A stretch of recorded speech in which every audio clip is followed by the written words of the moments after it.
The sun was leaning low over the tidy cul-de-sacs of Maple Grove, casting that mellow, early evening glow that made the neighborhood look like a real estate brochure. Kids zipped around on bikes, sprinklers tossed glittering arcs of water across lawns, and everything felt neatly predictable. Except tonight had a twist waiting.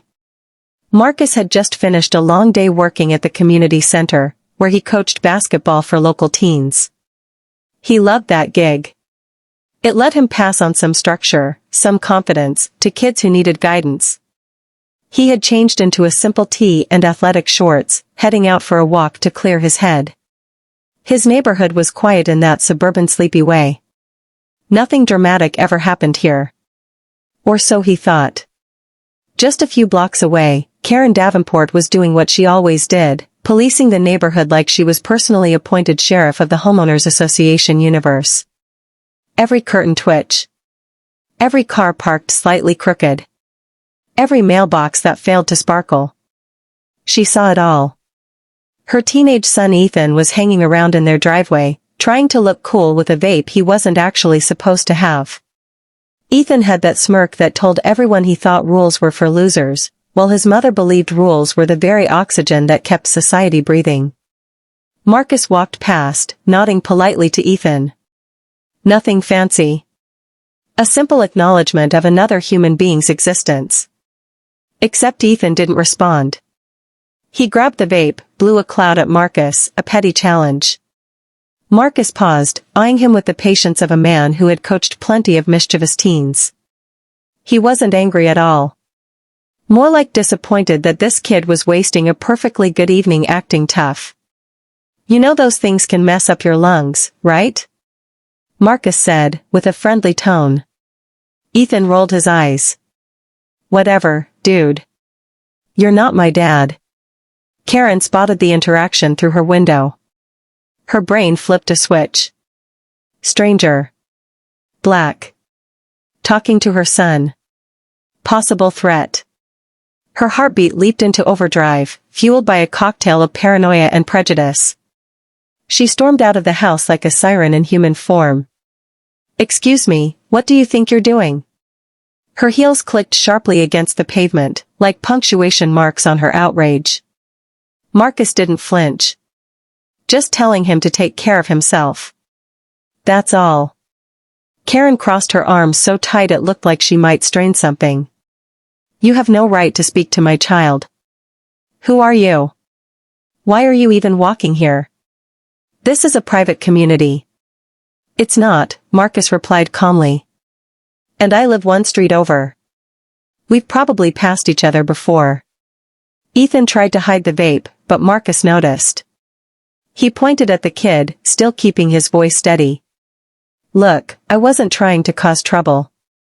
He's just too young for that habit, that's all. Karen's eyes narrowed like lasers preparing to fire. Her self-righteous panic had found a target. You are harassing my son. This is harassment. Her hand shot to her phone. I'm calling the police. Ethan looked terrified now. Not for Marcus. For himself. That vape could get him grounded until senior year. Marcus felt a twinge of sympathy for the kid, but Karen had already dialed. Hi, yes, there's a threatening man confronting my child. Her voice rose, dramatic and quivering. He won't leave us alone. He's acting aggressive. Marcus raised his palms. Ma'am, I'm not. She cut him off with a shrill, stay right there. The police are on their way. People across the street paused. Curtains parted. Whispers started. The mood shifted. Marcus suddenly felt that old weight he knew too well, being misread, judged at a glance. He sighed, staying still, because any movement might fuel her fantasy of danger. Karen stood guard like she expected him to bolt at any second, her face glowing with the confidence that she was rescuing the neighborhood from chaos. Ethan stared at Marcus with quiet guilt. This wasn't what he wanted at all. Sirens echoed faintly in the distance. The moment stretched. Marcus wondered how quickly a calm evening could turn into a nightmare. Sirens screeched louder as the patrol car rolled onto Maple Grove Lane. Neighbors came drifting from garages and patios, drawn like moths to drama. Marcus kept his hands visible, his posture relaxed, showing no intention of running or resisting. He'd done nothing wrong. Still, his heart rate thudded harder than he wanted to admit. Years of experience had taught him to be cautious around situations that could twist against him without warning. Karen stood front and center like she was staging a hero shot for a neighborhood brochure. Ethan hovered behind her, shrinking by the second. He kept fidgeting with the vape in his pocket, as if unsure whether to hide it or hand it over and accept his fate. 2 officers stepped out. One was a tall man with the tired eyes of someone who had seen the dramatic exaggerations of suburbia too many times. The second officer, a woman with a calm presence, scanned the scene quickly. Their hands rested near their belts in that trained, ready position, but they didn't reach for anything. Karen rushed forward. "Officers! Thank goodness you're here. This man was harassing my son, threatening him, refusing to leave. I tried to get him to stop, but he wouldn't listen." Her trembling on-purpose voice was in full performance mode. The female officer gave a simple nod. "We'll sort it out. Let's take this step by step." She looked at Marcus. "Sir? What's going on tonight?" Marcus nodded respectfully. "I'm out for a walk after work. I saw her son vaping, told him it could be bad for his health." "That's it." Karen scoffed so hard her entire upper body shook. "That's not all. He was yelling at Ethan, accusing him of drugs. He stepped toward him aggressively." Ethan's head jerked up. That wasn't what happened, and his eyes said he knew it. Still, fear kept him silent. The male officer turned slightly. "Kid, is that what happened?" Ethan swallowed. His eyes darted to his mom. She glared at him, silently demanding confirmation. Marcus helped him out with gentle honesty. "It's fine to tell the truth, man. I didn't mean to get you in trouble." Ethan's voice cracked. He just told me vaping wasn't good for me. That's all." The breeze seemed to hold its breath. Karen's glare could have melted asphalt, but the officers now understood this wasn't the crisis call she made it out to be. Still, the male officer stepped toward Marcus with professional caution. "Do you have any ID on you?"